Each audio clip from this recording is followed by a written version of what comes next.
You are a living, loving, breathing being of light. Heavenletter number 6027. May 26, 2017.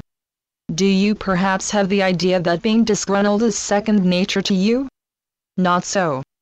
Your true nature is good nature. Never were you meant to be or appear to be routinely displeased.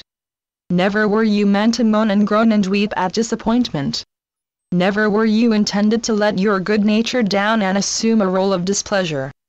If you are on a foray of discontent, then be aware that discontent truly resides within yourself. You have opted for discontent.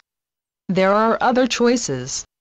Debate as you may, beloveds, it is you who have wined and dined displeasure. It is you who settle for finding fault with just about anything and everything, as if nothing is quite good enough for you. You may set yourself apart from the throng. You may see yourself as bombarded by the world, yet it is you who feels, if you do, that it is the world that has given you a raw deal. What advantage is there for you to think this way? Beloved critics, the world is bound to reflect your thoughts, uplifting or downturning.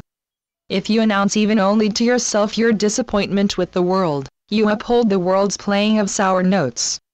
You may even rush to prove the inadequacy of the world, as if the world is determined to let you down. Have you become more and more adept at forswearing and faulting the world as if you are a notch above? Of course, you have the freedom to look at life that way. Look, by the same token, when you give a little thumbs up to the world will flock to you.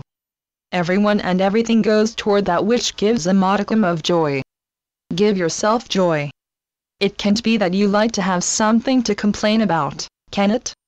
In the fairy tale of the Princess and the Pea, the princess emphasized the misbegotten and found pleasure in the slightest annoyance as she imbued the world with all her good taste. How good and sensitive she is, way above the quality of the world. She even deigns to say that the world is inadequate to her standards, that she really must have a world more considerate than this one, and that, really, as things are, the world must acquiesce to her. To the princess, 100 soft mattresses are not enough for her to be comfortable in bed. One little pea at the bottom of 100 mattresses stands in the way of her getting a good night's sleep. Now, is it too much to ask my children to refrain from grumbling? It may be that you see yourself as a connoisseur of the world. Connoisseurs stay at attention on the outer fringes of life. A food critic doesn't prepare the food, merely tastes it, and makes his pronouncements.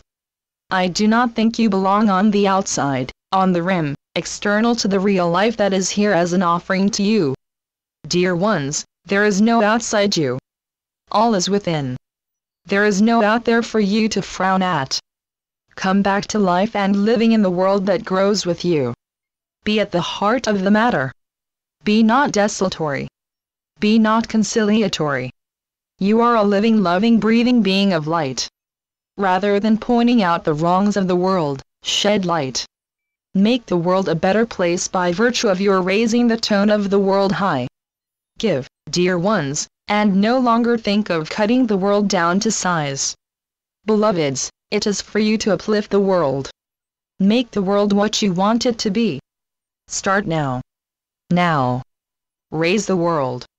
Find that which exists in the world to cheer the world on with, will you? Channeled by Gloria Wendroff. Heavenletters.org